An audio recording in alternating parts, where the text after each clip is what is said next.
The Vikings beat the Bills 33-30 in overtime yesterday. Late in the fourth, Justin Jefferson with the one-handed catch. Kirk Cousins threw down the field on 4th and 18 for the first down on this one. Jefferson had to grab the ball from Cam Davis for the 32-yard gain that kept the Vikings alive. Amazing. I could watch that over and over. Shannon, was this catch even better than OBJ's? Skip, the circumstances in which Jefferson caught the ball was more impressive. It's a 32-yard catch. It's 4th and 18. And right now, it's the catch of the year, and I think it's going to end up being catch of the year, Skip. It's probably going to win some kind of award with the NFL. Because if you look at it, Skip, if he doesn't make this catch, it's over. The game's over. And this is what Jefferson knows. It's kind of like a basketball player. Skip, he can't shoot the ball from here, so what does he have to do? He's going to have to bring the ball up, and so what am I trying to do? On the way up, I'm going to try to get it out, because I know once you get to the top of your jump, I'm not going to be able to get it. He knows that if the guy has the ball, what does he got to do, Skip? He's got to bring it down.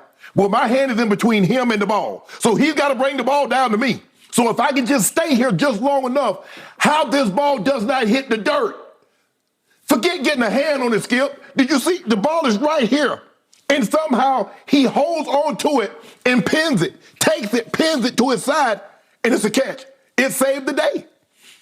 Circumstances. Skip, look, I don't know what down it was, but it was that made the score 7-3.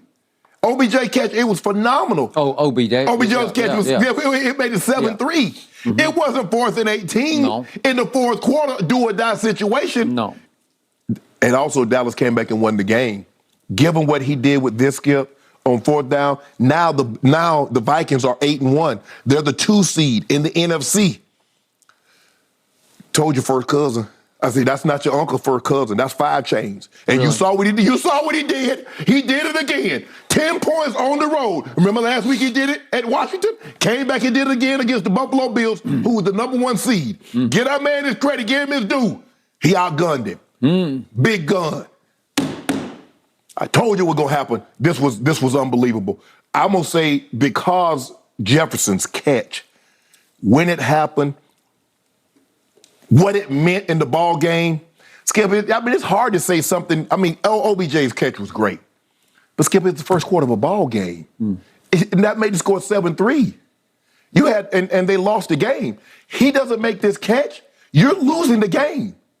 OBJ made that catch and they still lost the game. We know for categorically certain, if he doesn't make this catch, if Jefferson doesn't make this catch, Skip, they're losing. That's what we do know. Anything else we can speculate, was it the greatest ever? Who knows? I know this. If he does not make that catch, but it was, you know what, Skip, and not to get off there, but it served him right. You know Gabe Davis didn't catch that ball. They should have reviewed that upstairs. That ball hit, you see that ball bounce like a basketball. So it was right that they got the ball and they fumbled in the end zone and they ended up tying the game like they're taking the lead. But with that being said, Skip, this was a phenomenal catch. I still don't know how he caught it. First of all, I don't know how he stopped it from hitting the ground. Okay, that's normally incomplete. Because at that point in time, Skip, I'm just trying to break it up. But somehow he got his hand in there and was able, when the guy was bringing the ball down, trying to secure it to his body, look at it, he got the ball and he pins it. I know that's the best catch I've seen this year. I don't care, college, high school, pro, NIA, Division II, FCF, subdivision, whatever division it is. That's the best catch. That's the catch of the year in 2022. Okay, you made about 10,000 points. I'm going to go to the first point. I'm going to go to this catch versus Odell's. It's not even in the same stratosphere with Odell's. Odell's, again, I give you circumstance. I definitely give you, because my team came back and beat them on that night, which I thought was fitting of what Odell's early career was. But the point is, if I just do in a vacuum, which is the best catch, Odell's is completely solo. It is completely one hand by himself with nothing happening to that hand as he goes to the ground. He snatches it. If we can see the Odell catch first, please. If we can see it one more time, this is all Odell all the time. He actually gets interfered with by Brandon Yu's car, but he goes up and snatches it with one hand all the way back behind his head, hauls it back in to the number 13 and controls it to the ground as he hits on his back. Okay, now let's go to yesterday's catch of the century or whatever it is, catch of the all-time catch. The problem I'm having with this is that Cam Lewis, who is undrafted out of the University of Buffalo, getting his first start yesterday for the Buffalo Bills, He goes up and he's got two hands on the ball all the way to the ground. It's actually a bicycle built for two, like the LeBron greatest block, the chase down block in Game 7.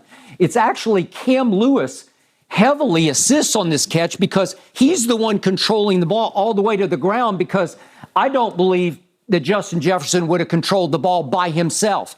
But because the kid's hanging onto the ball all the way to the ground, then it becomes a matter of who wants the ball the worst. And what I'm going to give Justin Jefferson high marks for is he just had higher desire to snatch the football. He wanted the ball worse than Cam Lewis wanted the ball as they hit the ground. And he just, with one hand, snatches it out of the jaws of defeat, which are the two-hand grasp. Well, probably, Skip, but his instincts doesn't tell him this. He'd have been better off just batting the ball down, like a Hail Mary. Okay, but his instincts tells him what?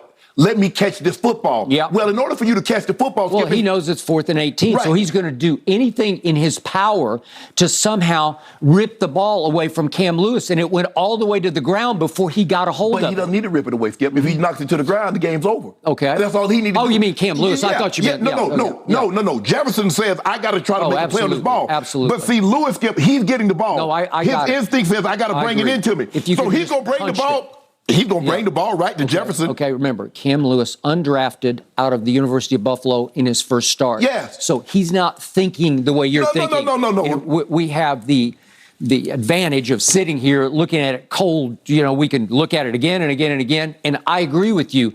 He could have saved the game just with a fist. Just punch the ball, right? Skip, I want an interception, though. Okay, all right. Well, you said I was undrafted free agent. I want to get me a pick. Plus, they had already picked Kirk Cousins twice. Yes. So I think they're thinking, well, he throws a lot of balls to us. So I'm going to go up and snatch this one over the top of arguably the best receiver in pro football, who has been bedeviling us all day long. Yes. So he goes up and thinks, I got it. He's got two hands on the ball all the way to the ground, and he don't got it. Right. Because that young man, he just wants the ball, man. He's balling. He played out of his mind. It's like he's playing out of his mind, Skip. Kirk Cousins has gotten to the point where it's sort of like Tua with his two receivers.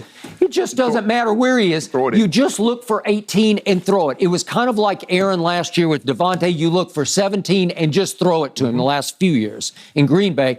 In this case, it's 18 or bust for Kirk Cousins. Can we see the first two throws of Kirk Cousins, the first two interceptions, please? If we could see, there's one late first and then one early third. They were terrible throws. This is the Kirk Cousins that you know and love. This is Kirk Cousins that Dallas is now 8-2 against. This is Kirk Cousins. He got it wide open. The dude was wide open. He sailed it on him. Airmail. And at that point, I thought, well, you guys are in big trouble now. You're going to get run off the field. And here's the one early third quarter.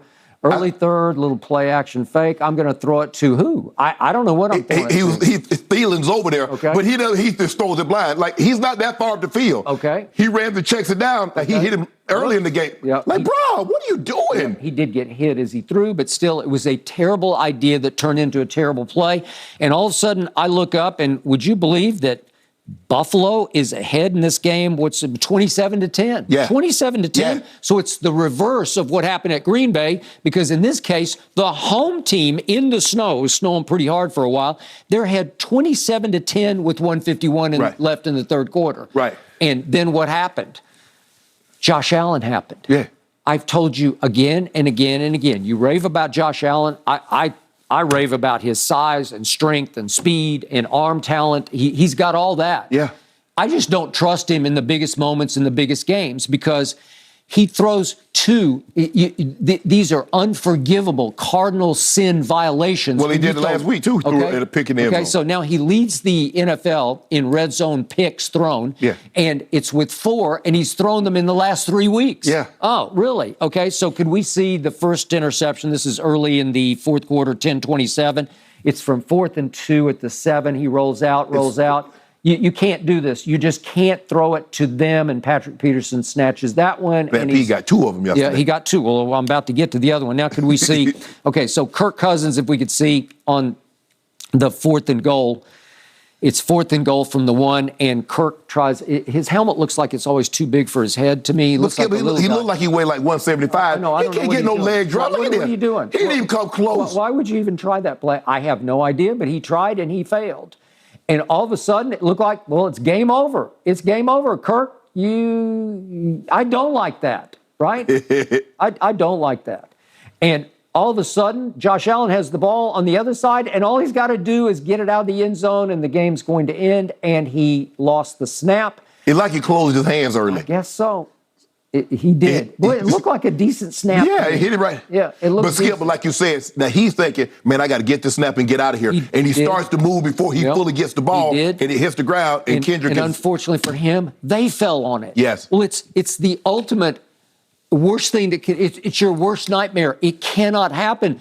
You just gave them a flip scored touchdown. Right. And all of a sudden I look up and wait a second, it's 30-30.